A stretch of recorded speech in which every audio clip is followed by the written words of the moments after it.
So now it is time that we talk about the human heart. Where is the human heart located? But before that, what is the origin of the human heart? It is mesodermal in origin. It is the size of your own clenched fist, ban mutti itna, and the weight is about 300 grams. Where is it exactly located? You have the sternum. Behind the sternum, there is a space between the two lungs called mediastinum. So your heart is located in the mediastinum. The heart is located in the mediastinum. It is roughly conical in shape with a broad base and a narrow apex, and the apex is slightly tilted towards the left side.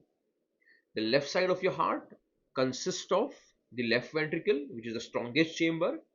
So when that undergoes contraction and relaxation, you can feel it, and that is why people have a mistaken idea that the human heart is located on the left side.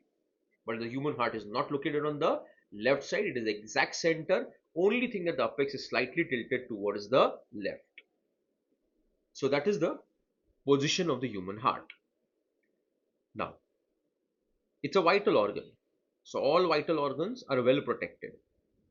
Like your brain is protected by the cranium and the meninges.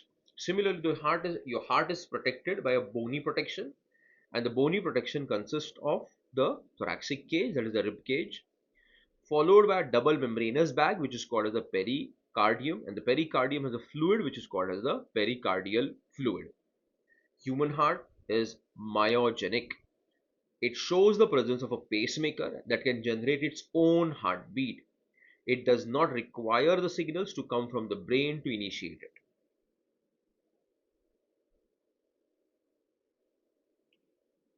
Between the two atria, that is the left atrium and the right atrium, the size of the right atrium is slightly larger than the left atrium. The two atria are separated from each other by an interatrial septum, and the two ventricles are separated from each other by the interventricular septum. Now, the left atrium, it receives the oxygenated blood via the four pulmonary veins, and the right atrium receives deoxygenated blood through the superior vena cava, inferior vena cava, and the coronary sinus. So the right atrium is a receiving chamber for deoxygenated blood. The walls of the ventricles are much thicker than those of the atria.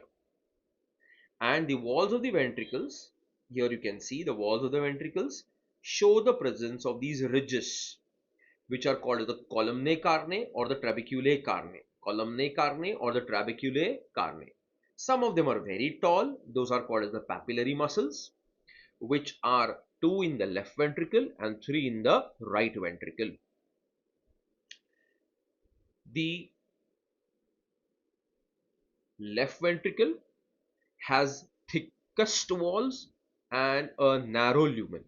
So between all the four heart chambers, the thickest walls are of the left ventricle because it has to pump blood with force to the entire body, right? And it has a narrow lumen as compared to the right ventricle, which has got thinner walls and a broader lumen.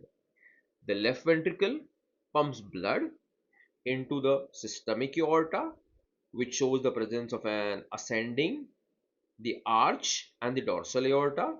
At the arch, you get three blood vessels, and near the base of the aorta, you will see the presence of the beginning of the coronary arteries, which will supply oxygenated blood to the walls of the heart itself.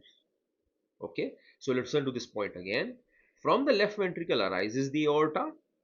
The aorta shows the presence of an ascending arch and the dorsal aorta. From the arch arises three blood vessels. Okay, the brachiocephalic trunk, the left subclavian, etc. We don't need to remember their names as of now.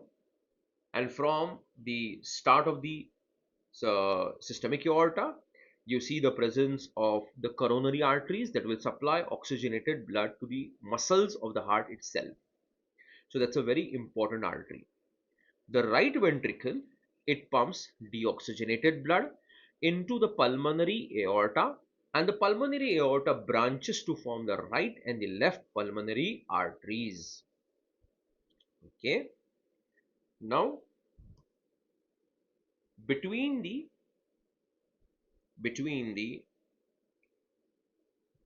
say this is the heart,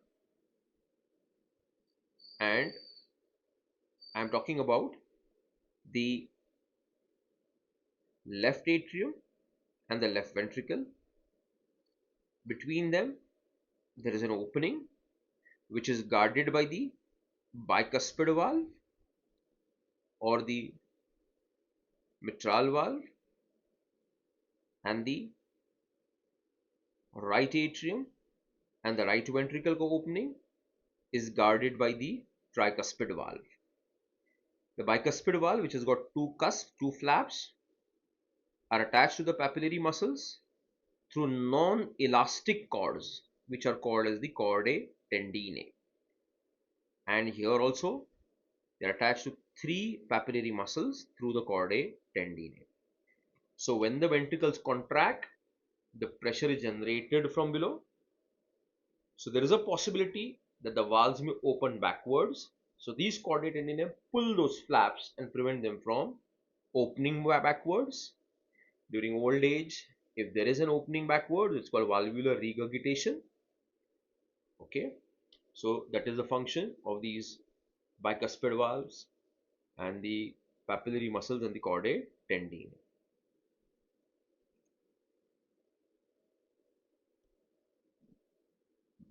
Other than these, bicuspid and tricuspid, at the base of the systemic aorta, there are three semilunar cusps, half moon shape, which are called as the semilunar valves or the systemic aorta semilunar valve. Same way, at the base of the pulmonary aorta, there are three half moon shaped cusps, which are called as the semilunar valves or the pulmonary aorta semilunar valves. These are the valves that are present in the adult heart, and you're supposed to remember them. So we can classify them as valves between the atria and the ventricles, atrioventricular valves, bicuspid, tricuspid, valves at the base of the aorta, that will be called as the aortic valves, that will be the systemic aorta semilunar valve and the pulmonary aorta semilunar valve.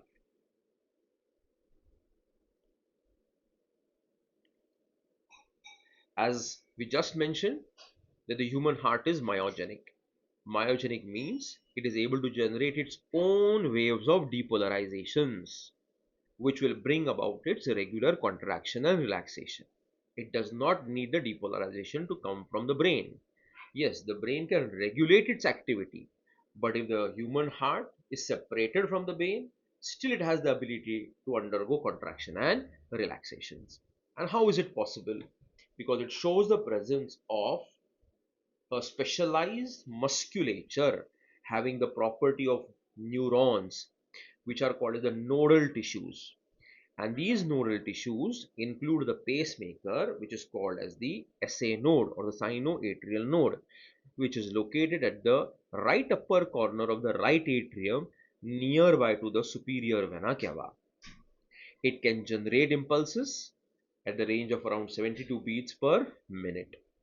Okay, so here we have the SA node. Now the SA node through the internodal pathway is connected to the AV node. Now do remember that the signals cannot directly pass from the atria into the ventricle.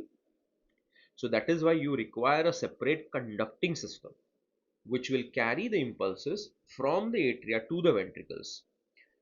So the SA node will pass on the signals to the AV node, atrioventricular node, which is located at the left lower corner of the right atrium, and this AV node will pass on the signals to the AV bundle or the bundle of His, which is present at the beginning of the interventricular septum. Then it will result in the formation of two branches called as the branches of the bundle of His, which will enter into the ventricular musculature as the Purkinje's fibers.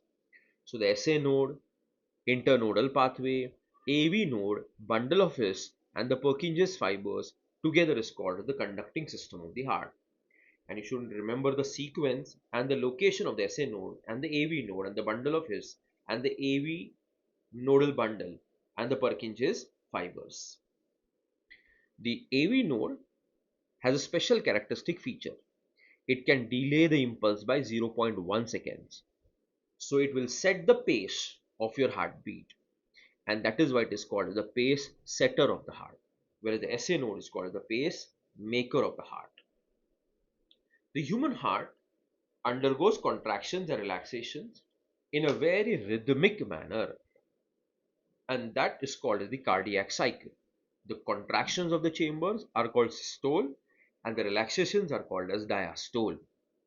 So we have my left hand, that is the atria, and the right hand over here, which is the ventricles. Okay, so if you understand it like this, we have the atria and the ventricles, and this is how the human heart contracts.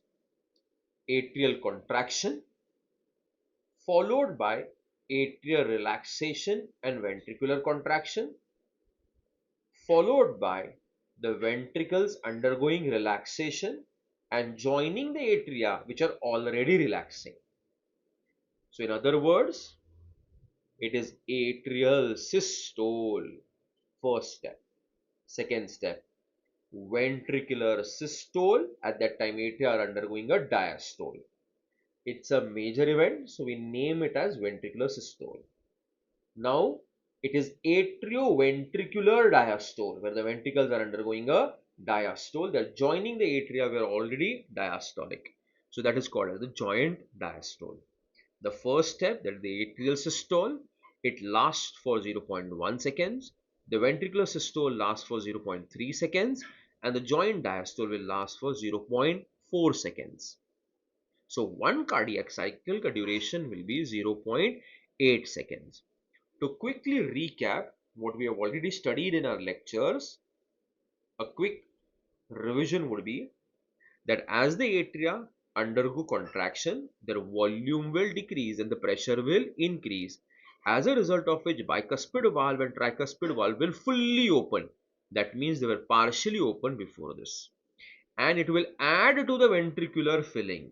So it is not the main reason for ventricular filling, it will add to the ventricular filling.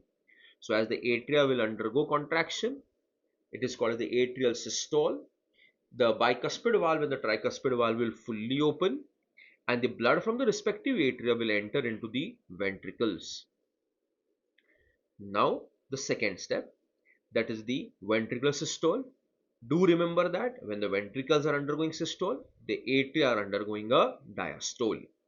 As the atria are undergoing a diastole, their volume increases, pressure decreases. Left atrium begins to get filled with oxygenated blood, and the right atrium begins to get filled with deoxygenated blood.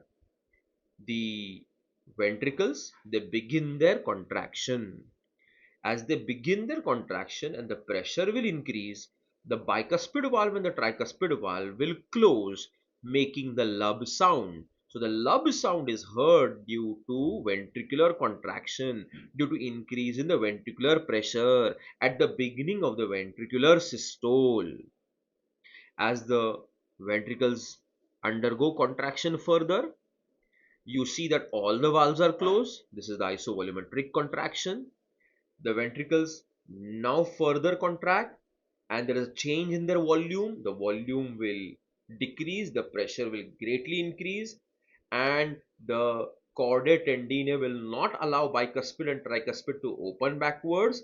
But what is going to happen is the systemic aorta semilunar valve and the pulmonary aorta semilunar valve will open, and the oxygenated blood will go to the body through the systemic aorta, and the deoxygenated blood will go to the lungs through the pulmonary aorta. And that is occurring towards the end of the ventricular systole, and now the ventricle will pump blood into the respective aortas, and that is the stroke volume. And whatever blood is left in the ventricles is called as the end systolic volume. Moving further, the third phase, that is the joint diastole, where now a stroke volume of about 70 ml has been pumped out, and the end systolic volume that is left in the ventricles is about 50 ml. As the ventricles are undergoing relaxation, they're already joining the atria that are relaxing. As the ventricles are undergoing relaxation, their volume will increase and the pressure will decrease, as a result of which the systemic aorta and the pulmonary aorta semilunar valves will close, making the dub sound. So the dub sound is heard at the beginning of the joint diastole. It is due to the closure of the semilunar valves and the decrease in the ventricular pressures. Now, as the ventricles will undergo relaxation as a closed chamber and the pressure will keep on decreasing, the bicuspid and the tricuspid valve will partially open and the blood from the respective atria will gush into the ventricles, and that is the main phase for ventricular filling. So at the end of the diastole, the ventricles will show the presence of a blood about 120 ml. Okay, and that is called as the end diastolic volume. The end diastolic volume is fully realized when the ventricles will also undergo contraction during the I'm so sorry, when the ventricles will when the atria will also undergo contraction during atrial systole for 0.1 seconds, then the ventricles will get fully filled. So this is how it happens. This is the ventricles, this is the blood at the end systolic volume. ये बाकी का blood pump out हो गया है. अब जब ventricles relaxation के लिए जाएंगे तो वेंट्रिकुलर रिलैक्सेशन के टाइम पे इतना वो फिल हो गया. अब जब एट्रियल सिस्टोल होगा 0.1 सेकेंड के लिए तो थोड़ा सा ब्लड को ऐड करेगा. फिर ये पूरा मिला के हम बोलेंगे ये एंड डायस्टोलिक वॉल्यूम है, क्योंकि the ventricles will undergo diastole for about 0.5 seconds. Right? So the stroke volume is about 70 ml. It is the amount of blood that is pumped by each ventricle during one cardiac cycle. If you multiply it by the heart rate, you will get the cardiac output. So it will be 70 into 72, that is 5 liters per minute.